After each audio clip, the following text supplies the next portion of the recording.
disfunksiya, psixogen erektil disfunksiya. Psixogen erektil disfunksiyanın iki forması var.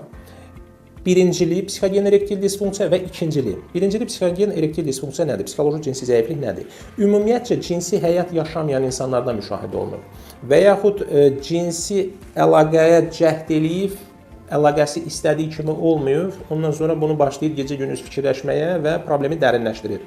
İkincili psixoloji cinsi zəiflik nədir? Xəstə normal cinsi həyat yaşayır, hər hansı bir səbəbdən problem yaranır və bu problemi gecə-gündüz fikirləşməyə başlayır, problemi dərinləşdirir və s. Mən sizə misallar gətirmək istəyirəm. Çünki bəzi insanlara gərək misal gətirəsən ki, bu insan normal başa düşsün də, bax, bu psixogen erektil disfunksiya nədir? Məsələn, bu yaxınlarda bizə bir xəstə müraciət eləmişdi, birincili psixoloji cinsi zəifliklə. Mən xəstəndə xəstəliyin necə inkişaf yaranmasını sizə danışmaq istəyirəm ki, bax, sizdə təsəvvür formalaşır ki, birincili psixogen erektil disfunksiya nədir? Cavan adamdır, 35 yaşı var, indiyə qədər heç vaxt cinsi əlaqə yaşamayıb və bunu çox narahat edir. Psixoloji cinsi zəifliyin diaqnozunun qoyulmasında xəstə ilə ətraflı söhbət hər şeydən önəmlidir. Xəstə ilə xəstənin dilində səmimi, xəstəni danışdıraraq, bəzən xəstəyə istiqamət verməlisən ki, xəstə dərdini desin, dərdini tam çatdırsın. Danışmaq lazımdır ki, baxasan ki, bunun hansı mərhələsində necə problemlər olub, nətər olub və bu psixogen erektil disfunksiya nə səbəb olub. Məsələn, həmən xəstə birincili psixogen erektil disfunksiyada müraciət edən xəstə nə danışır? Deyir, doktor, mənim uşaqlığım çox normal şəraitdə keçib, yəni bizim deyir, evdə dolanışığımız və s. hər şey yüksək səviyyədə olub. Lakin deyir, uşaqlıqdan deyir, məni deyir, valideynlərim daimi çərçivədə, deyir, mənə deyir, nəyisə qadağan eləmirdilər. Lakin valideynlərim hər zaman elə bil, məni o qədər tərifləyirdilər ki, mənim özümü çərçivəyə saldı. Deyir, məsələn, məktəbə gedirdim, deyirdilər ki, bu hamıdan ağıllıdır, bu dalaşmır, bu uşaq söymür və s.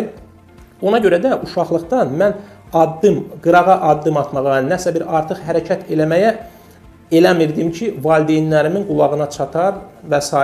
Yəni, mən özüm məsuliyyətli uşaq olmuşam. Sonra deyir, mən universitetə daxil oldum, məktəbi bitirdim, universitetə daxil oldum.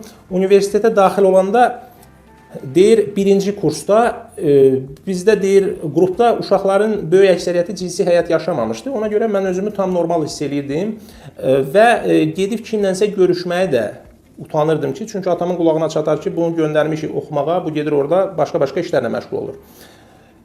Deyir, yəni normal özümü aparırdım uşaqlarla, ünsiyyətimiz və s. normal idi. Deyir, 4-cü kursa çatanda mən gördüm ki, mənim ətrafımda olan uşaqların böyük əksəriyyəti cinsi həyat yaşayır. Amma indiyə qədər mən cinsi həyat yaşamamışam və bu mənə çox mənfi təsir göstərirdi. Uşaqlardan utanırdım.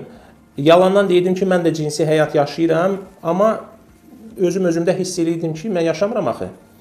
Bir gün deyir, özümdən cəsarət tapdım, dostumdan xahiş elədim ki, mənə kömək eləsin, mən də bir nəfərlə görüşüm. Deyir, getdim, birinci görüşüm uğursuz alındı. Uğursuz alınanda məndə kompleks formalaşdı. Dostuma yalandan dedim ki, məndə hər şey qaydasındadır, məndə hər şey alındı. Amma daxildə özümdə bir qırılma hiss elədim. Ondan sonra bu hadisədən sonra qadınlardan qaçmağa başladım.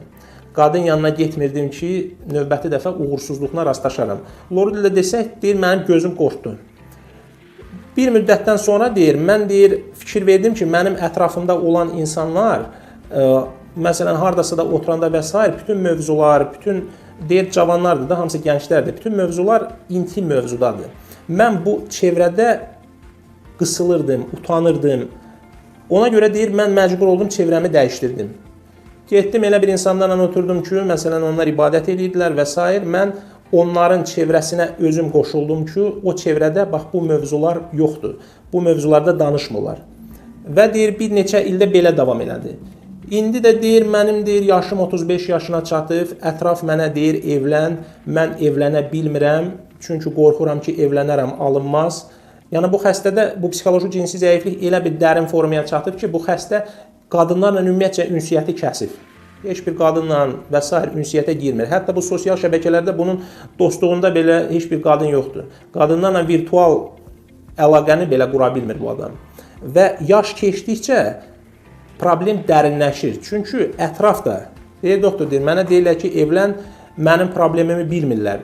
Məndə deyir, elə bir kompleks formalaşır ki, deyir, mən məsələn, deyir, mənə kim evlən deyəndə, mən deyir, fikirləşirəm ki, o mənim problemimdən xəbərdardır. və gəldi bizə müraciət elədi, biz ona müalicə təyin elədik və vəziyyətdən çıxdı. Birincili psixogen erektil disfunksiya budur. Ümumiyyətcə cinsi həyat yaşamayan insanlarda müşahidə olunur. İkinci psixogen erektil disfunksiya nədir? Bir misal çəkim. Məsələn, bu adətən normal cinsi həyat yaşayan insanlarda müşahidə olunur. Xəstə danışır, deyir doktor, mən deyir normal cinsi həyat yaşayırdım, mənim uşaqlarım var, mənim hər şeyim var. Bir günlərim mən cinsi əlaqəyə cəhd eləyəndə məndə alınmadı. Məndə alınmayanda mən bunu kompleks eləməyə başladım. Mən utandım öz partnyorumdan.